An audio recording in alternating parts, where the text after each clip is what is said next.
നമ്മുടെ സ്കൂളില് കുട്ടികളുടേത് ആയ ഒരു പഠന പ്രവർത്തനമാണ് ഇവിടെ ആവിഷ്കരിക്കുന്നത്. നവംബർ 1 കേരളപ്പിറവി ദിനത്തോടനുബന്ധിച്ചുള്ള ഒരു പരിപാടിയാണ് ഇവിടെ നടക്കുന്നത്. അതായത് നമ്മുടെ കേരളം രൂപം കൊണ്ടത് മുതൽ 1957 ഒരു പുതിയ മന്ത്രിസഭ നിലവിൽ വന്നതുവരെയുള്ള ചരിത്രമാണ് ഇന്നിവിടെ ഈ വേദിയിൽ അരങ്ങേറുന്നത്. ചരിത്രത്തിൽ രാജാക്കന്മാരെ പറ്റിയും യുദ്ധങ്ങളെ പറ്റിയും കഥകളുണ്ടാകും. ഈ ചരിത്രം സൃഷ്ടിക്കുന്നതും ജനങ്ങളാണ്. ചരിത്രം ഒറ്റയടി പാതയല്ല. ഓരോ സ്ഥലത്തിനും ഓരോ ക്ഷേത്രത്തിനും വരെ ഐതിഹ്യമുണ്ട്. ഒരുപക്ഷേ നർമ്മദാ തീരത്ത് ജീവിച്ച പരശുരാമൻ വെൺമഴവുമായി വന്ന് കേരളത്തിലെ കാടുകളെല്ലാം വെട്ടിത്തെളിച്ചിരിക്കാം. കാട് വെട്ടിയാൽ മാത്രം പോരാ, കൃഷി ചെയ്യണം. പരശുരാമന്റെ പിന്നാലെ ഇതൊക്കെ നടന്നു എന്നാണ് ഐതിഹ്യം. യേശുക്രിസ്തുവിന്റെ ശിഷ്യനായ സെന്റ് തോമസ് AD 55 മാല്യങ്കരയിൽ വന്നിറങ്ങി എന്നും ജൂതന്മാർ പിന്നീട് AD 68 വന്നു എന്നുമാണ് ഐതിഹ്യം. അതിനു മുമ്പ് ബുദ്ധമതവും ജൈനമതവും ഇവിടെ വ്യാപിച്ചിരുന്നു. സംഘകാലത്താണ് തമിഴകത്തിന്റെ ഭാഗമായ കേരളത്തിന് തനതായി ഒരു സംസ്കാരമുണ്ടായത്. വഞ്ചിപ്പാട്ടും ഊഞ്ഞാൽപ്പാട്ടും ആർപ്പുവിളിയും കുരവയും ഉണ്ടായത് ഇക്കാലത്താണ്.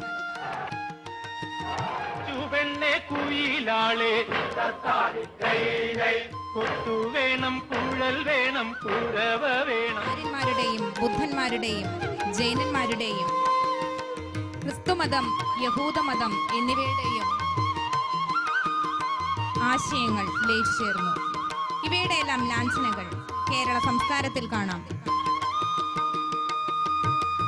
ദ്രാവിഡ സംസ്കാരത്തിന്റെ കൂടെ ആര്യന്മാരുടെയും ബുദ്ധന്മാരുടെയും ജൈനന്മാരുടെയും ക്രിസ്തുമതം ഇസ്ലാം മതം യഹൂദമതം എന്നിവയുടെയും ആശയങ്ങൾ ലയിച്ചേർന്നു. 800 മുതൽ 1102 വരെ തിരുവഞ്ചിക്കുളം അഥവാ മഹോദയപുരം തലസ്ഥാനമാക്കി കുലശേഖരന്മാർ രാജ്യം ഭരിച്ചു. കുലശേഖര രാജ്യത്തിന് പുറമേ നിന്നുള്ള ആക്രമണം പലതും ഉണ്ടായി, വിശേഷിച്ചും ചോളരുടെ. സാധാരണ ജനങ്ങൾ കഷ്ടപ്പെട്ട് ജീവിച്ചു. അവരുണ്ടാക്കിയ നെല്ലും തേങ്ങയും കുരുമുളകും സുഗന്ധ വസ്തുക്കളും കച്ചവടക്കാർ വാങ്ങിയിരുന്നു. കാർഷികോൽപ്പന്നങ്ങൾ വിറ്റഴിക്കാൻ പ്രാദേശിക ചന്തകളുണ്ടായി. അന്ന് കൊടുങ്ങല്ലൂർ ഏറ്റവും വലിയ കച്ചവട കേന്ദ്രമായി. കുലശേഖരന്മാർ കൊല്ലത്ത് വന്നത് മുതൽക്കാണിത് ആരംഭിക്കുന്നതെന്ന് അഭിപ്രായമുണ്ട്. ചോള രാജാക്കന്മാരായ രാജേന്ദ്ര ചോളൻ, കുലോത്തുംഗ ചോളൻ, രാജരാജ ചോളൻ എന്നിവർ കേരളത്തെ ആക്രമിച്ചു എന്നതിന് തെളിവുണ്ട്. യുദ്ധങ്ങളിൽ സാധാരണക്കാർ വരെ പങ്കെടുത്തു. കളരികളിൽ വെച്ചാണ് യോദ്ധാക്കൾക്ക് ആയുധ പരിശീലനം നൽകിയിരുന്നത്. സാധാരണക്കാർ വരെ പങ്കെടുത്തിരുന്ന യുദ്ധങ്ങളിലെ പ്രധാന അഭ്യാസം തന്നെയായിരുന്നു കളരിപ്പയറ്റ്. വണക്കം, ചുവടുകൾ,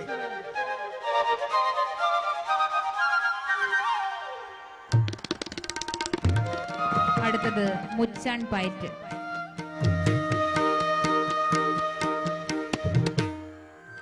വടിവുകൾ,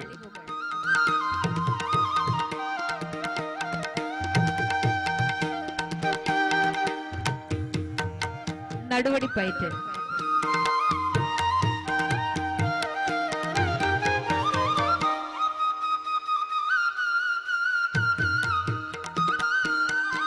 കത്തിപ്പയറ്റ്,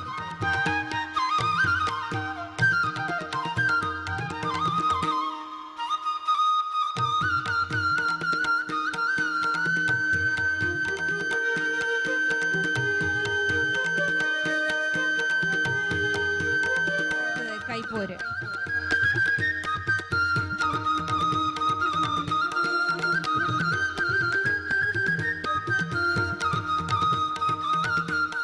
വാളും പരിചയം.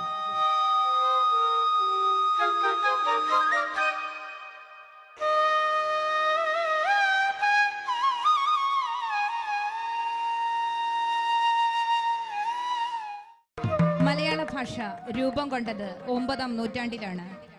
ശങ്കരാചാര്യർ, ശക്തിഭദ്രൻ, കണ്ണശന്മാർ, ചെറുശ്ശേരി, തുഞ്ചത്തെഴുത്തച്ഛൻ, മേൽപ്പത്തൂർ, പൂന്താനം എന്നിവരെല്ലാം ഏതാണ്ട് ഇക്കാലത്ത് ജീവിച്ചിരുന്നവരാണ്.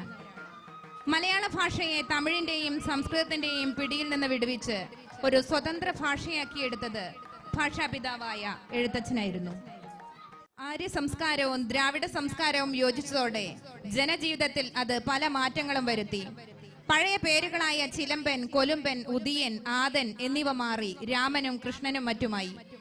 പഴയ ആരാധനാമൂർത്തികൾ മാറി. പഴയ നാഗപൂജയും കാളിപൂജയും ശാസ്താപൂജയും പ്രാകൃത ദൈവങ്ങൾക്കുള്ള ബലിയും കുറഞ്ഞു. ബ്രാഹ്മണ വിധിപ്രകാരമുള്ള പൂജകൾ നടത്താൻ തുടങ്ങി. എന്നാൽ സാധാരണക്കാരായ ജനങ്ങൾ അവരുടെ ആചാരാനുഷ്ഠാനങ്ങൾ നിലനിർത്തി.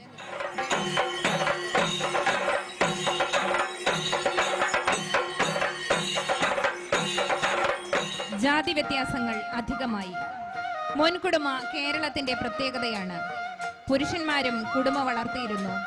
ഓരോ ഗ്രാമത്തിലും ആശാരി, മൂശാരി, തട്ടാൻ, കൊല്ലൻ, നമ്പൂതിരി, അടിയൻ, ക്ഷുരകൻ, കുശവൻ, അലക്കുകാരൻ എന്നിവരുണ്ടായിരുന്നു. രണ്ടാം ചേര സാമ്രാജ്യത്തിന്റെ തകർച്ചയോടെ പല നാടുകളും സ്വതന്ത്രരായി. വേണാട്, പെരുമ്പടപ്പ്, കോഴിക്കോട് സാമൂതിരി, ചിറക്കൽ കോലത്തിരി എന്നിവരായിരുന്നു പ്രധാന രാജാക്കന്മാർ. ഇംഗ്ലീഷ് കമ്പനിക്കാർക്കെതിരെ പഴശ്ശിരാജാവ്, വേലുത്തമ്പിദളവ, പാലിയത്തച്ഛൻ എന്നിവരുടെ നേതൃത്വത്തിൽ പല സമരങ്ങളും നടന്നു. ആലി മുസ്ലിയാരും കുഞ്ഞമത് ഹാജിയും മാധവൻ നായരും മലബാറിൽ ബ്രിട്ടീഷുകാർക്കെതിരെ പോരാടി. വയനാട്ടിലെ കുറിച്യർ പഴശ്ശിരാജയുടെ കരുത്തായിരുന്നു.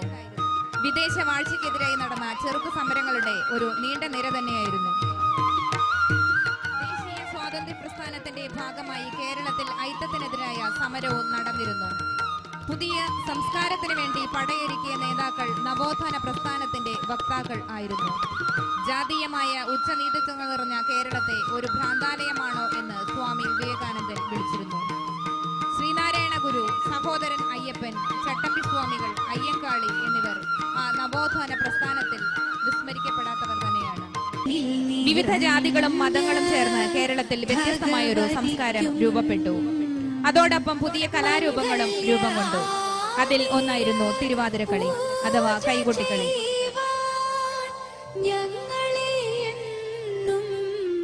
തുണച്ചിടണം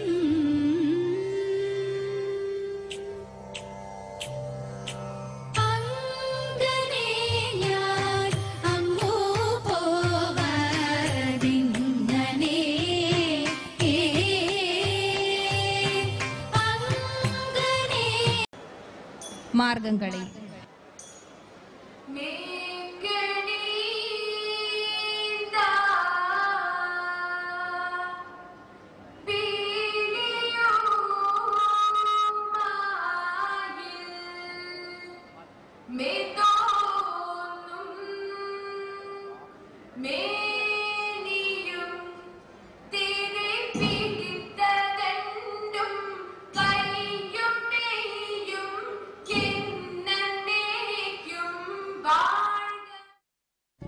മലബാറിന്റെ തനത് കലാരൂപമായ ഒപ്പന.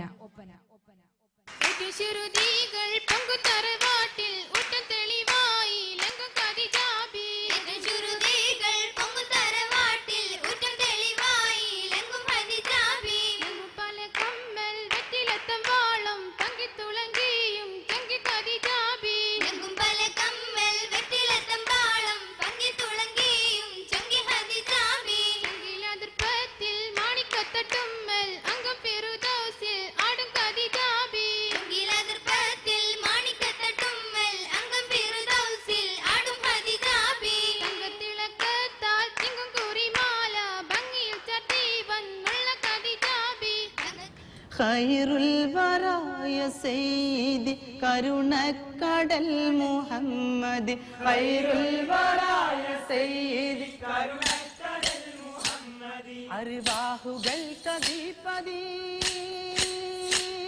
അർവാഹുകൾ കദീപദി അഷ്റഫുൽ ഖൽഖാം നബി സിർസിനായ മുസ്തഫ സർദാർ ഹമീദ് മുർത്തല സിർസിനായ മുസ്തഫ സർദാർ ഹമീദ് മുർത്തല. 1957 EM ശങ്കരൻ നമ്പൂതിരിപ്പാടിന്റെ നേതൃത്വത്തിൽ കേരളത്തിലെ ആദ്യ മന്ത്രിസഭ നിലവിൽ വന്നു. ആദ്യ കേരള മുഖ്യമന്ത്രി EMS നമ്പൂതിരിപ്പാട് ആയിരുന്നു. TA Majeed, Joseph Mundassery, KC George, TV Thomas, doctor AR Menon, C Achuthamenon, P R Krishnaiyer, K P Gopalan, P K Chathan master എന്നിവരായിരുന്നു സഹമന്ത്രിമാർ. കേരളഗാനം ബോധേശ്വരി.